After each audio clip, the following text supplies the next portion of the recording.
small new feature in Mastercam 2024 is the ability to reverse a chain by double-clicking on it.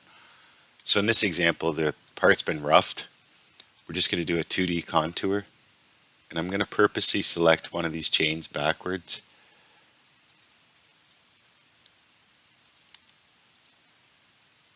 Set my linking. You can see the obvious problem there. In previous versions, we'd have to go into the geometry and search which chain it was, and then you could reverse it from there.